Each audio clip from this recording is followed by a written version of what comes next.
Hello everyone, welcome back to Ranker ji. अब exam में मात्र आपके 15 दिन बचे हुए हैं। अब इस 15 दिन में आपकी हालत सबसे ज्यादा मैथ्स में खराब होगी, क्योंकि फर्स्ट अटेम्प्ट में कई ऐसे बच्चे थे, इवन आप में से भी कई ऐसे लोग होंगे जो सिर्फ और सिर्फ 2 से 3 क्वेश्चंस मैथमेटिक्स में करके आए थे। अब ये हो क्यों रहा है? बेसिकली देखो, जब भी कोई भी पेपर है, अगर हम टफ की बात करते हैं, अगर पेपर आपका टफ आ जाता है और आपने पूरा सिलेबस फोकस करने पे ध्यान दिया है ना, तो अगर आप कुछ चैप्टर्स पर्टिकुलर अगर मास्टर करते हो तो यहां से तो काम बन जाता है, भाई इसके कैसे भी सवाल आए मैं कर जाऊंगा। लेकिन अगर आपसे कोई कहे कि आप सारा चैप्टर थोड़ा थोड़ा कर जाओ, आप कवरिंग के पीछे भाग जाओ कि पूरा सिलेबस हम कवर करने की कोशिश कर रहे हैं, सारा चैप्टर हम कर रहे हैं, तो यहां से डेफिनेटली आप इजियर लेवल के क्वेश्चंस कर पाओगे। यही सबसे बड़ी गलती हो जाती है। अब 15 दिन बचे, अब आप इस फेज में बिल्कुल भी नहीं हो कि आप पूरा का पूरा सिलेबस कंप्लीट करो, बट आप इस फेज में यार कि कोई आके ऐसा चमत्कारी 10 चैप्टर्स बता दे, और चैप्टर्स भी नहीं, क्योंकि 10 चैप्टर्स भी अगर आपको बेसिक लेवल से करने पड़ेंगे पूरा, तो आपके पास बहुत ज्यादा समय की जरूरत पड़ने वाली है। तो 15 दिन में ऐसे कुछ 10 चैप्टर्स मिल जाएं जिसमें से 10 क्वेश्चंस बता दो जो सबसे ज्यादा 2024 फर्स्ट अटेम्प्ट में पूछा या सबसे ज्यादा इंपॉर्टेंट है जेई मेन सेकंड अटेम्प्ट के लिए, तो उसी बारे में इस वीडियो में हम देखने जा रहे हैं। तो आइए स्टार्ट करते हैं। चैप्टर नंबर 1 की बात करते हैं, एरिया अंडर कर। तो बेसिक सा क्वेश्चन पूछता है दो तरीके का, एक तो थोड़ा सा टफनेस लगा देगा सवाल में, एक तो उसके पास भाई तरीका है कि बहुत बेसिक दो कर्व दे दिया, इनके बीच का एरिया पूछ दिया। ये सबसे इजी सवाल, एरिया अंडर कर्व से +4 मार्क्स आपको डेफिनेटली मिलने जा रहे हैं।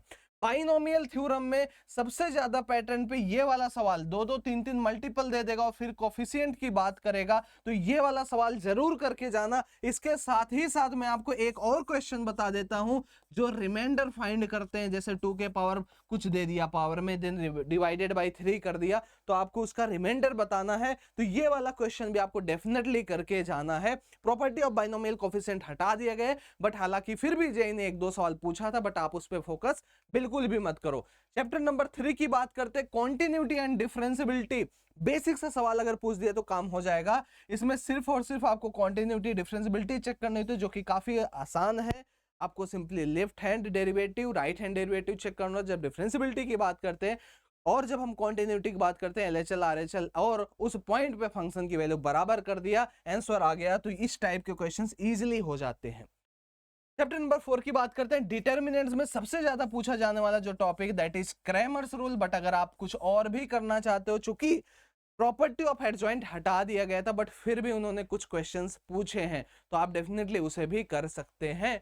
अगर बात करें डिफरेंशियल इक्वेशंस, तो यार इस बार सबसे ज्यादा पूछा गया homogeneous equation, linear differential equation. तो ये कुछ लीनियर डिफरेंशियल इक्वेशन जो 2024 में पूछे गए हैं फर्स्ट अटेम्प्ट में, और साथ ही साथ में होमोजीनियस भी कई क्वेश्चन पूछे गए हैं जो कि इजियर साइड्स पे हैं।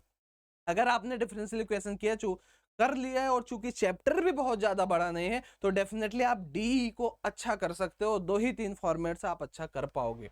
फंक्शन की बात करें, दो तरीके के सवाल, एक तो डोमेन इस बार काफी ज्यादा पूछा, डोमेन एंड रेंज थोड़ा थोड़ा घुमा के, अगर बेसिक फंक्शंस को आपका नॉलेज है डेफिनेटली आप उस क्वेश्चन को अटेम्प्ट कर पाओगे। दूसरा 1 1 एंड ऑन टू पे बहुत ज्यादा फोकस किया है। अब इसी के साथ साथ मैं रिलेशंस की अगर बात करूं, सेट एंड रिलेशन, ये बहुत ज्यादा प्लस पॉइंट आपको देने वाला है। इसमें से एक ही वैरायटी का सवाल पूछा गया, reflexive, symmetric and transitive equivalence. तो अगर आप फंक्शन अवॉइड करने जा रहे हो तो आप ये कर जाओ, अगर ये अवॉइड करने जा रहे हो तो आप ये कर जाओ। मैं कहूंगा आप इसे अवॉइड करके इसे कर जाओ, डेफिनेटली +4 मार्क्स का क्वेश्चन यहां से पूछेगा। स्टेट्स में भैया कहानी सेम है, बार बार सेम टू सेम सवाल पूछ रहा है, कुछ नहीं पूछेगा, सिंपल आपसे वेरिएंस एंड स्टैंडर्ड डेविएशन पूछ रहा है। हर बार हर क्वेश्चंस में सिर्फ और सिर्फ ये क्वेश्चन पूछा गया, ये क्वेश्चन पूछा गया, तो definitely you are not going to skip, क्योंकि जो बेसिक चैप्टर्स थे जैसे मैथमेटिकल रीजनिंग उसे हटा दिया गया, तो अब आपके पास एक ही ऑप्शन बचता, हाइट एंड डिस्टेंस भी मैंने हटा दिया गया। तो जो आसान सवाल बनने का सबसे ज्यादा प्रोबेबिलिटी है वो यहीं से है कि भैया स्टैट्स से बनाया जाए। अब आगे बात करते हैं 3D। भाई साहब जब ये कठिन हुआ करता था, एक दौर हुआ करता था जब यहाँ पे प्लेन हुआ करता था, लेकिन अभी ये हट चुका है, ये उड़ चुका है हवा में ये बरमूदा ट्रायंगल में जा चुका है। तो अभी बचा इसमें सिर्फ और सिर्फ स्ट्रेट लाइन, जिसकी कहानी भी बिल्कुल यार स्ट्रेट है।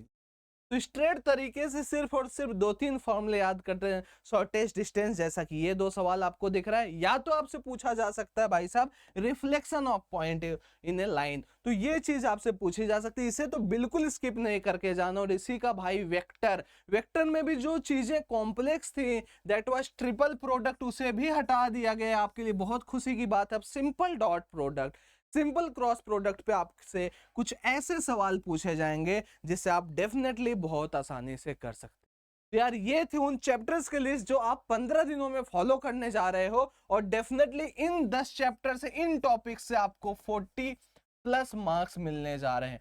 और ये जो चैप्टर्स थे, इवन इन्हीं चैप्टर से सबसे ज्यादा इजी सवाल भी बनते। तो मेरी बात मानो कि ये चैप्टर पूरा का पूरा कर जाओ अगर आपसे हो पाए, और सारे के सारे वैरायटी ऑफ प्रॉब्लम्स आप डेफिनेटली कर जाओ। कैसी लगी वीडियो एक बार कमेंट में जरूर बताना। जेईई मेन सेकंड अटेम्प्ट में आप कितना टारगेट कर रहे हो, कितना परसेंटाइल, एक बार जब आप अपना गोल बताते हो, कमेंट में लिखते हो, तो डेफिनेटली आपके अंदर एक मोटिवेशन आता है कि नहीं यार, मैंने उस जगह लिखा हुआ है कि मेरे को 190 नंबर लाना है, उसके लिए मुझे काम करना है, मेहनत करना है। तो डेफिनेटली आप कितना एक्सपेक्ट कर रहे हो फॉर सेकंड अटेम्प्ट, एक बार कमेंट सेक्शन में जरूर बताना। चैनल पे नए हो तो सब्सक्राइब करके लाइक कर। Thank you very much, bye bye.